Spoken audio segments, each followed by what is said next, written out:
Hey, it's Miss Lynn and Farmer Larry. And guess what we've got? We've got some guests with us, our boys. This is Larry Jr., our son-in-law Justin, and behind the camera is Nicholas. So today we're talking about apples. It's fall time. We're gonna make a wonderful apple pie, which is a favorite recipe of Larry's mom, Mrs. B. And so we're gonna get started right away. So a couple of ingredients that you'll need is you're gonna need 6 Granny Smith apples. Why do we use Granny Smiths? Anybody know? Because they're nice and tart. Yes, because they're nice and tart. So a lot of apples are not good for cooking and baking, but Granny Smiths are the best. Those are the green ones, in case you're wondering what the Granny Smith is. We're going to use some cinnamon. We're going to use some nutmeg, a little bit of flour, a little bit of sugar, a pie crust that's already made. And we're going to show you how easy it is to make this fabulous recipe. So see you in a sec.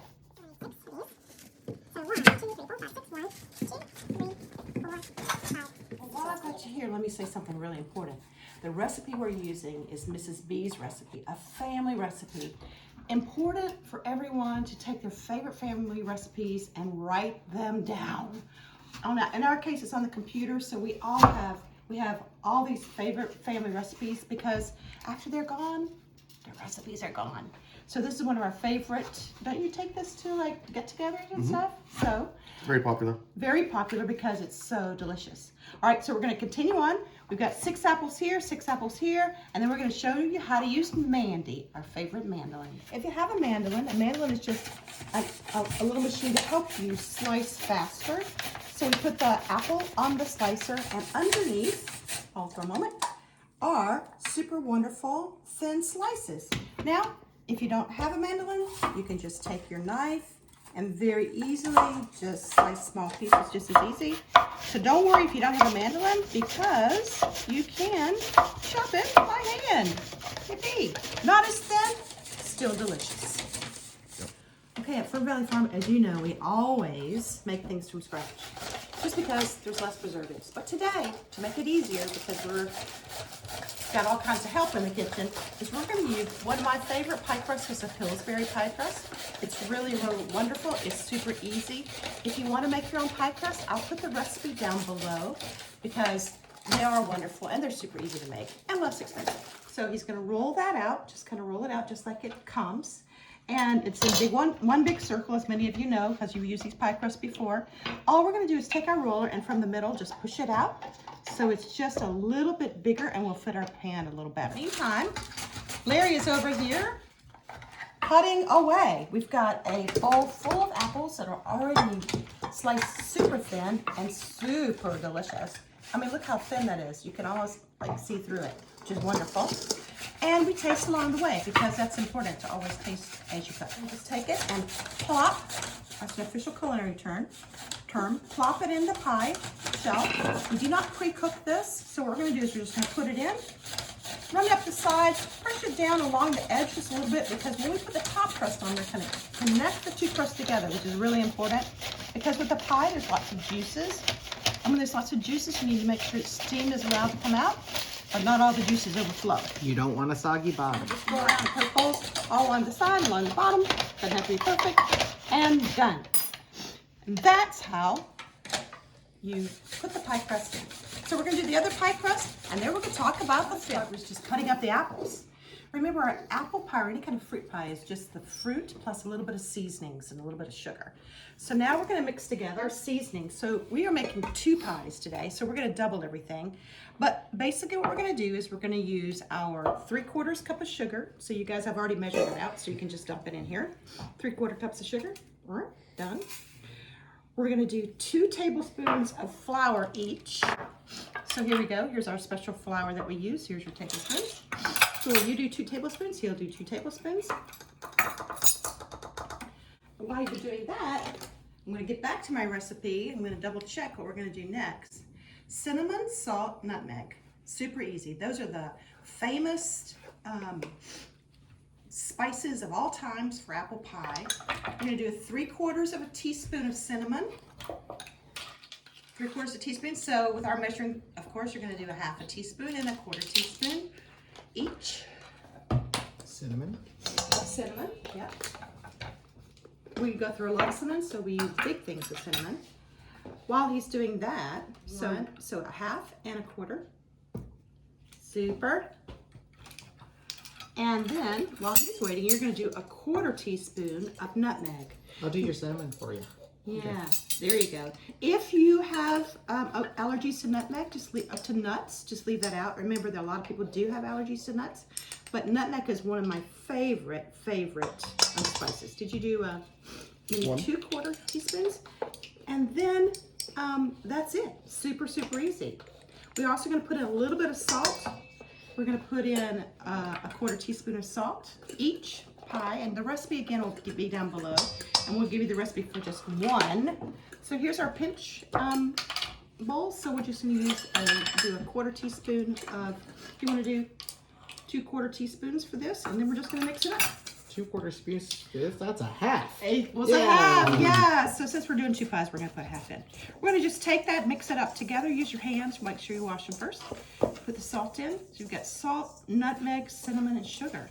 A little bit of flour. The flour is what's going to keep it together a little bit more because, again, as we said, apples have a lot of moisture in them. So here's our apples that we've already sliced up, right?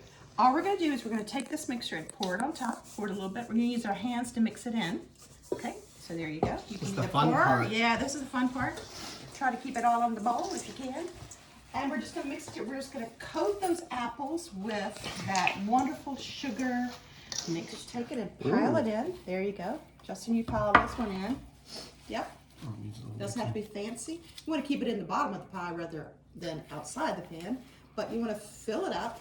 And we're going to mound it over the top, mound it up. And then the last thing we're going to do before we close up this pie is we're going to put a little bit of butter on top, little bits of butter, 2 tablespoons each of butter in little, we're going to cut it into small pieces. And what that does is just melts down over the top of the apple pie and makes it even more delicious. Preheat the oven to 425. Woo! 425. So we're changing that to 425. A little bit hotter than our normal pie mixture. That's really good. Really good. Yeah, this is a good time to always test your product. Remember, good chefs always taste as they go, not at the very end, but as they go. So this is a great vegan recipe as well because it has, except for the butter, you can skip the butter if you're going vegan. We have a lot of vegan friends that like to eat things, and sometimes it's hard for them to find recipes that are fully vegan. So far, we're vegan. We're gonna now take the last little bit, put it right on top. You can see how this is really humped up and tall, right? And we're just, there you go. Just gonna kind of make it into a mound.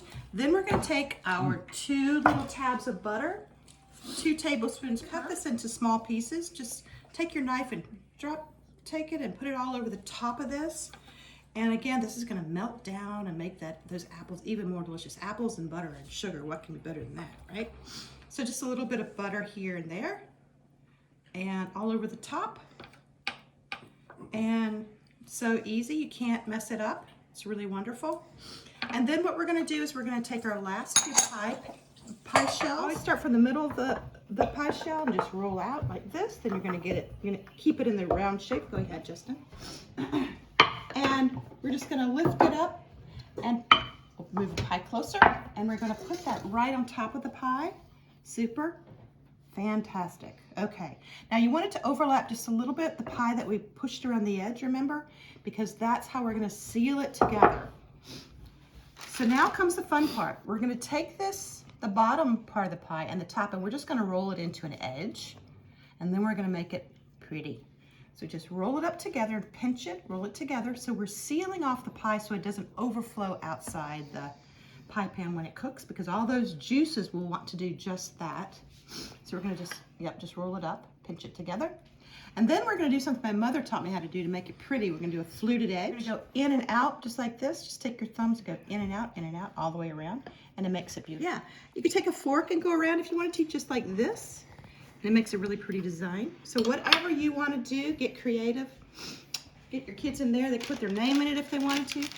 Now, the last thing we're gonna do, perfect, Again, the purpose is just to seal it off, is we're gonna take and we're gonna cut some of the designs in there. This is super important because the steam is gonna wanna come out, and if you do not cut some sort of those pretty apple designs in the top, it will absolutely not, it won't allow the steam to come out.